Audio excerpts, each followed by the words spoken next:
نتاع قضيه مازالوا الناس الجزائريين يقولوا لك هذه قضيه تعني الصحراويين.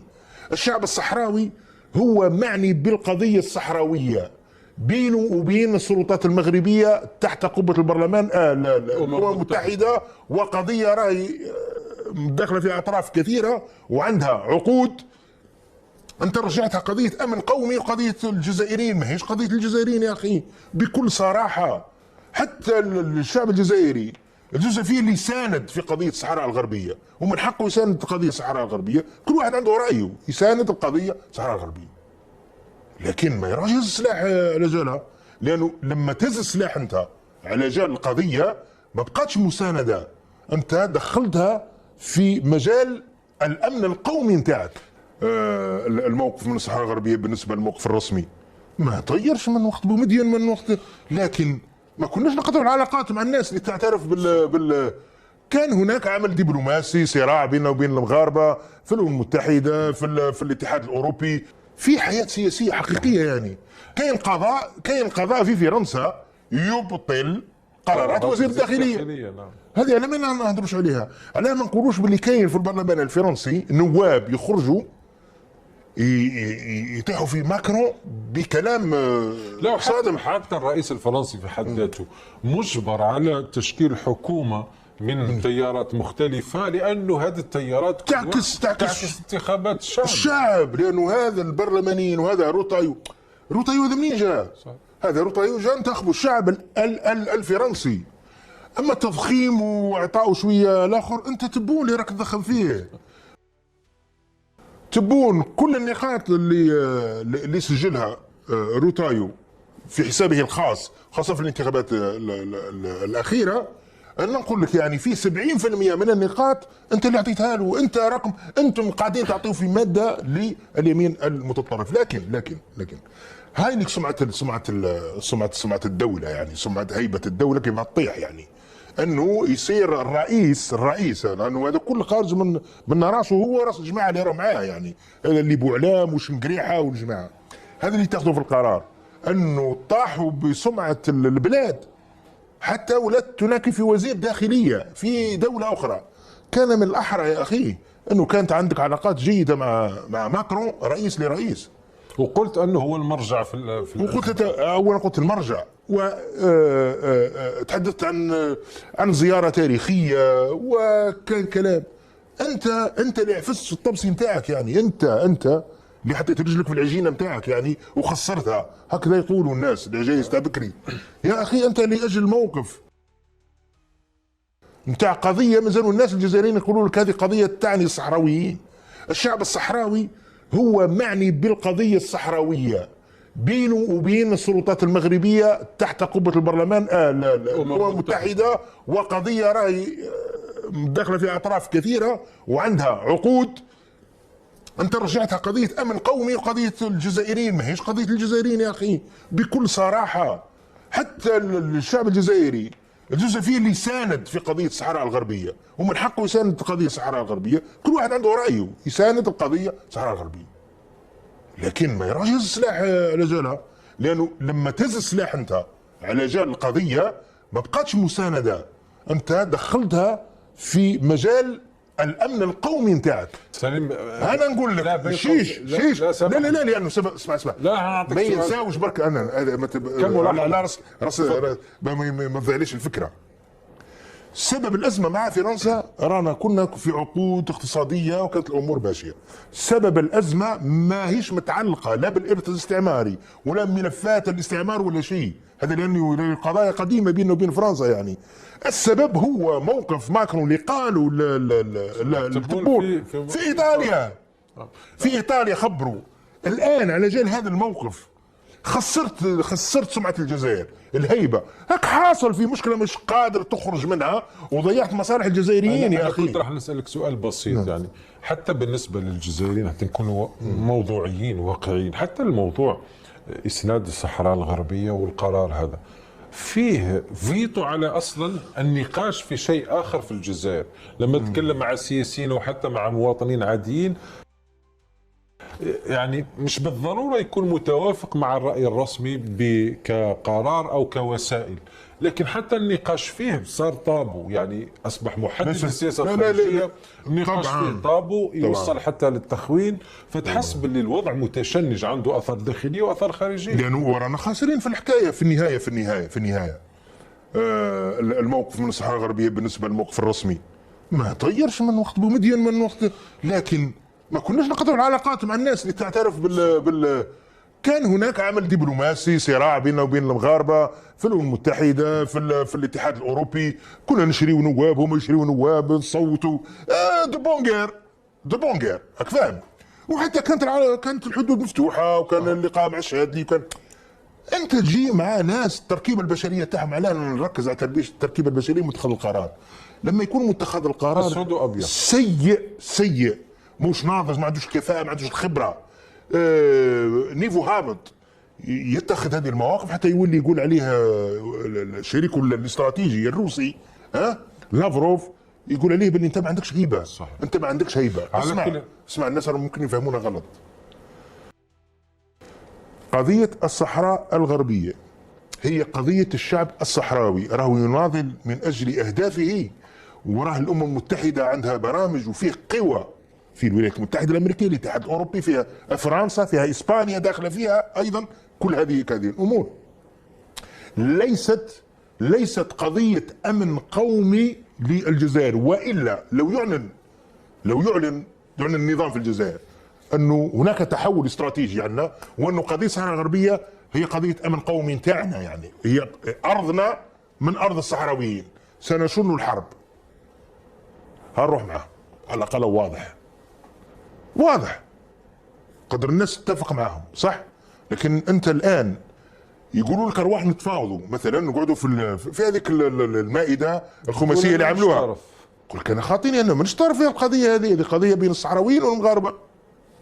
تروح للواقع تلقى باللي هو نحى القضيه كما قالها عجبني تعبير لفتحي غراس. نعم. طبعا قال لك انت تنتهك في حق الصحراويين، انت قاعد تقمع في الصحراويين، انت تنحي لهم القضيه نتاعهم وتولي دير بها انت تجاره. صحيح. وتتعامل مع الدول على اساسها وتشري وتبيع فيها، ومخلي ناس صحراويين. على كل سالم فيه القضيه الثانيه اللي دائما ايضا السلطه تتكلم عليها، انه قضيه مركزيه. لما قلت لي طابو انا نكمل قضيه في الطابو.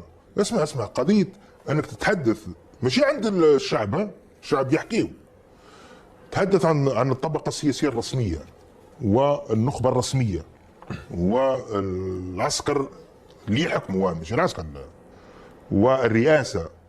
النقاش في الصحراء الغربيه ممكن تناقش حتى في وجود الخالق، يعني صحه القران يسمحوا لك فيها، تحكي للصحراء الغربيه انت فوق الشيء اللي قلته، انا فوق الشيء اللي قلته، يعني مستحيل يسمح لك. وهذه حاجه من الطابوات التي يجب كسرها الحراك في النهايه، او كسر هذه الطابوات. هذه من الطابوات هذه، لان هذه سلعه تاع المنظومه اللي لازم تتكسر في الجزائر. على كل القضيه الثانيه اللي قضيه غزه واللي فيها تضامن عالمي معها، النواب الجزائريين تضامنوا، فعلى الاقل اعطوهم حقهم من التغطيه. النواب الجزائريون تضامنوا على طريقتهم طبعا. ايضا سي سليم، النواب البرلمانيون قبل ما يروحوا عطله، لانه مشاو عطله واختتموا الجلسه امس، خرجوا وقفوا عند باب البرلمان وقرأوا بيان مساندة للقضية الفلسطينية. بالمناسبة هم ممثلو الشعب، يعني فقد أدوا ما عليه. لا يضحكني، لأنه في نفس اللحظة كان مشهد آخر، يعني كان جزائريون، كان الشعب الذي يمثلونه كان خارج من المساجد وراح في مظاهرات سلمية ومحدودة، يعني ما كانتش بملايين. فكتب أحد الحقوقيين قال العاصمة أصبحت زرقاء، يعني من لباس الشرطة الجزائرية وأزرق. تم قمعهم وتم اعتقال كثير من المواطنين اللي خرجوا مناصرة لغزة. فاللي راح الكاميرات اللي راحت للبرلمان، أتمنى تكون راحت وغطات هذيك حالة القمع وحالة الرعب اللي فيها هذا النظام، الخروج الشعب للشارع، حتى وإن كان لنصرة المواطن في قطاع غزة وما يعانيه. النقطة الثانية، فاقد الشرعية والمصداقية لا يمكن أن يصدر عنه أمر لكن عنده مصداقية. يعني علاش سي سليم ممثل الشعب برلماني عنده يروح مع الشعب، علاش ما يخرجش هو للشارع ويؤطر ما انت عندك تمثيل شعبي؟ ما لأنه كان يخرج الشعب كنا يقولوا له الشعب أنت ما تمثلناش. لأنه بالنسبة للنواب لا يغادرون ساحة البرلمان، يبقوا عند الباب. فأنت نواب الكوتا يا أخي، نواب الكوتا، انتخابات تقرر السلطة أنه يعطيوا 200 لفلان، 300 الآرندي ولا 300 الآرندي 200 لفلان، أعطي اسمح الحمس وكذا، اسمح جماعة جاب الله، جماعة واسمه هذا بن قرينة، شي بن قرينة ولا ثالث قوة في الآخر. هو على كل في بحث في فائدة بن قرينة كما يقال لهم عمارة بن يونس، ماشي جاء مرة كيف انت الاصوات عطاوهم لك المخابرات ووزاره الداخليه، هي اللي عطاتك الكوطه نتاعك تخرج في التلفزيون وتقول باللي نحن ثالث قوه سياسيه في البرلمان. هكذا قالها بن قرينه. هذو يخرجوا للشعب؟ كيف يخرجوا للشعب؟ هذو يخرجوا بين مناظريهم يقعدوا قدام المقرات نتاعهم ممكن، اما يخرج بطريقه عفويه قدام الشعب والله غير يدي حسابه من عند الشعب. ويعتقدون برسالة مثل هذه قد برأوا ذمتهم. على كل سليم، في الوقت اللي مازال تعرف الفترة هذه في الجزائر في الإعلام الجزائري في نقلة نوعية، ما يسمى البودكاست في الجزائر. في بعض القنوات الخاصة تعمل حوارات مع شخصيات، فمش عارفين في انفتاح على بعض الشخصيات، هل هو أسلوب سيستمر أم لا؟ لكن قلت لبعض الشخصيات. نعم، لكن معنا اليوم شخصيتين، عبد العزيز الزياري رئيس مجلس الشعب الوطني السابق والوزير السابق، وجلال سفيان، كلاهما أدلى بتصريحات تذكرنا بشوية بالفترة السابقة، لكن خلينا ربما نفهم منظومة الحكم. نتابع هذا التصريح لعبد العزيز الزياري، والذي تحدث على أن العهدة الثالثة للرئيس بوتفليقة قد أنقذت الجزائر من ماذا؟ مما ستسمعون. عرضوا حدثت خلال العهدة الثالثة. شوف بصفتي تقول لكم من السلطة بدون ما ندخل في التفاصيل، باش ما نقدرش ندخل في التفاصيل. الشيء اللي كان مقترح لو كان بوتفليقة ما تقدمش للثالثة، اللي كان الشيء اللي كان يوصل في الثالثة كان هذاك الشيء بعد اللي كنت خفت منه يوصل في يوصل في الخمسة. هذا هو الشيء باش ما تغلطش. لا تغلطوا روحكم. قال والله لو كان ما كانش الثالثة هذيك ما صارش في الخمسة. ما الذي كان سيحصل لو لم يترشح؟ كانت الخمسة هذيك توصل للتمة بعد. لما صار في الخمسة كان يوصل في هذاك الوقت. ما الذي كان يحدث؟ لا هذه ما للتاريخ كان الحلول اللي كانت مقترحة في هذاك الوقت على سبيل المثال في هذاك الوقت الحلول أسوأ. علاش قلت لك حنا كي نفكروا للتاريخ سيدي نقولوا حنا فضلنا للثالثة يكون بوتفليقة. هقطع على بالنا لو كان ما كناش ما الذي كان يقعد بوتفليقة وما كانش هو قال اللي كانوا يجي اللي كان مترشح ممكن ضده كان أسوأ ما كنت تتصور. ما نقول للتاريخ. إلى أخواني قد وصلنا لنهاية الفيديو. كنتمنى يكون المقطع قد عجبتكم. لا تنسوا تدعمونا بزر الإعجاب، كذلك الاشتراك في القناة وتفعيل الجرس باش توصلوا بجديد القناة أول بأول.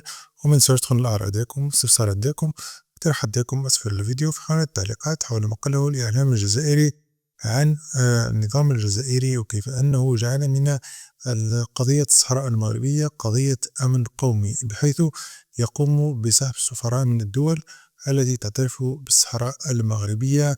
وهذا الفعل لم يكن يقوم به الأنظمة التي تعاقبت على النظام الجزائري والرؤساء الذين تعاقبوا على النظام الجزائري، مما يعني الفشل الذريع والإفلاس السياسي الذي يعيشه النظام الجزائري في 10 سنوات الأخيرة. كذلك يا إخواني ما تنسوش مشاركة الفيديو مع جميع الأصدقاء على جميع مواقع التواصل الاجتماعي، ونتلقى إن شاء الله فيديو قادم وموضوع جديد. إلى اللقاء ودمتم في رعاية الله وحفظه.